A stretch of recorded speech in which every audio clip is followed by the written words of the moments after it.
बोलिए श्री सदगुरुदेव महाराज की, श्री जगजननी माता जी की, उमापति महादेव की, शुद्ध सनातन धर्म की। परम पिता परमात्मा इष्ट गुरुदेव और आज की महान सत्संग में श्रद्धा भाव भक्ति लेकर आए हुए आदरणीय भागवत भक्त बिंदगण, आज हमारे डिब्रूगढ़ राजगढ़ की शाखा में 2 दिवसीय का मानव सेवा दल की प्रशिक्षण शिविर हुआ और ये बहुत ही अच्छा कार्य था। आज हमारे परशुराम मंडल के परशुराम मंडल प्रमुख जो है आज हमारे डिब्रूगढ़ शाखा के लिए बहुत ही मेहरबान किया है। तो लगता है सच्ची यहाँ से तो उठकर जाने में नहीं लगता है। हम लोग सुनते थे स्वर्ग और वैकुंठ, तो आज कहते मानव उत्थान समाज समिति का ये मंच जो है यही वैकुंठ है, यही स्वर्ग की आनंद को उपभोग कर सकता है। तो इसीलिए आज हमारे मानव उत्थान समिति जो है आज सबको एक ही सूत्र में बांधना चाहते हैं। मानव मात्र को कहते फूल का बगीचे में फूल विभिन्नता होता रंग बिरंग का, लेकिन फूल को अगर हम तोड़ कर लाएंगे एक सुंदर सा हार बनाएंगे तो उसी की हार को धारण करने वाला जो सूत्र होता है धागा, और वो भिन्न भिन्न फूल ना होकर और एक फूल की माला के हार बनता है। चाहे भगवान की गले में डालें, चाहे भगवान का मूर्ति में डालें, चाहे गुरुदेव की गले में डालें, वो फूल की हार ही बन जाता है। तो ठीक इसी तरह से आज हमारे सदगुरुदेव महाराज जी, हम लोग अनेकता भिन्नता ही थे, लेकिन आज गुरु महाराज जी ने ऐसा ज्ञान दिया जिस ज्ञान को पाकर हम लोग सांप्रदायिक विभिन्नता जो है हम लोग भूल करके और हम लोग मानव मात्र ही एक मंच में बैठकर हम लोग प्रभु की गुणगान, उन्हीं की महिमा, उन्हीं की गरिमा जो है हम लोग गाने के लिए मौका मिलता है। तो हम लोग का जो आज कहते हैं कि हमारे पूर्वज बिरसा मुंडा था, और बिरसा मुंडा ने आज हमारे भारत को जो रीति था आज उसी कुरीति को हटाने के लिए अपना जीवन को भी उन्होंने शहीद कर दिया, बलिदान किया। आज इसीलिए आज उनका आज जो है कहते हैं कि जन्मदिन का उपलक्ष्य में आज हम सारे भारत चाहे हमारे आसाम वासी सब लोग हम लोग मनाते हैं। तो आज आजाद कर दिया, आजाद करने की कारण ही आज हम सब लोग स्वतंत्र दिवस मनाने के लिए आशु अवसर मिला है। और मेन फाउंडेशन जो है आज गुरु महाराज जी हैं। अगर आध्यात्मिक मार्ग का अगर हमें सहारा नहीं मिलता तो आज हम सब लोग इसी मंच तक नहीं पहुंच पाते। इसीलिए गुरु महाराज जी का जो ज्ञान है सचमुच अगर हमको आनंद मिलना है, अगर जीवन में शांति मिलना है, तो हमारे जो कहते हैं कि हमारे दादा परदादा माता पिता भाई बहन जो हैं, अगर हमें मानव धर्म में अगर इसी में जड़ित रहेंगे तो आने वाला भविष्य जो है आज गुरु महाराज जी जगह जगह में बाल्य सभा की इसी तरह से संस्कृति का इसी कार्यक्रम जगह जगह में मना रहे हैं।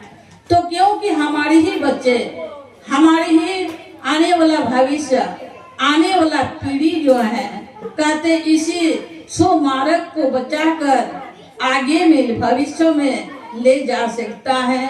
तो इसीलिए हमारे कहते हैं कि जगह जगह प्रोग्राम उद्देश्य रखने का यही होता है। जैसे यहाँ से डिब्रूगढ़ आश्रम तक नहीं पहुँच पाते हैं, क्योंकि एक दो ऐसे चले जाते हैं, लेकिन माता बहन बच्चों जो है जा नहीं सकता है। और इसीलिए गुरु महाराज का भी उद्देश्य यही होता है, जगह जगह प्रोग्राम रखो, जगह जगह कार्यक्रम करो। कहते हैं वहाँ जो कार्यक्रम आज राजगढ़ में हुआ तो सचमुच बड़े ही अच्छा था, क्योंकि बताते हैं कि जो नहीं भी जा पाते थे आज घर में बैठ करके ही वो आनंद, वो खुशियाँ आज गुरु महाराज जी का वास्तविकता समझ में आपके घर में बैठ कर के आ रहा है। इसीलिए कहते हैं कि रोगी जो पैदा होता है, डायरिया होता है, तो उसी समय क्या करता है आदमी का थोड़ा मोड़ा हल्का फुल्का जब बुखार होता है तो हम लोग डॉक्टर के पास में चले जाते हैं। और डॉक्टर के पास में जाकर अपना समस्या जो है हम कह करके और हमें औषधि लेकर के खा करके अपना तब हमें तकलीफ को मिटा लेते हैं। लेकिन कहते जब डायरिया होता है, एक बीमार ऐसे डायरिया होता है, तो उसी समय क्या होता है, मरीज जो होता है जा नहीं सकता है, स्वयं ही डॉक्टर आता है। और डॉक्टर आ करके ही केम लगा करके ही क्या करता है, उन्हीं को ट्रीटमेंट करता है। तो ठीक इसी तरह से आज हमारे इसीलिए कहते हैं कि चलेना है दूर मुसाफिर काहे सोत है, काहे सोत है मुसाफिर, काहे सोत है। तो हम लोग को चलना बहुत दूर जाना है, बचपना से लेकर चलते चलते यहाँ तक पहुँचे हैं। आगे और कितना चलना पड़ेगा इसको भी कोई पता नहीं है। इसीलिए अगर हम लोग थक जाएंगे, अभी से ही बैठ जाएंगे, तो हमारा मंजिल प्राप्त नहीं होगा।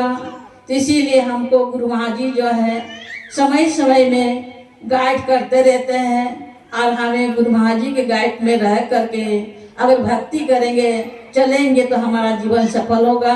तो आज का प्रोग्राम जो है बहुत सुंदर हुआ।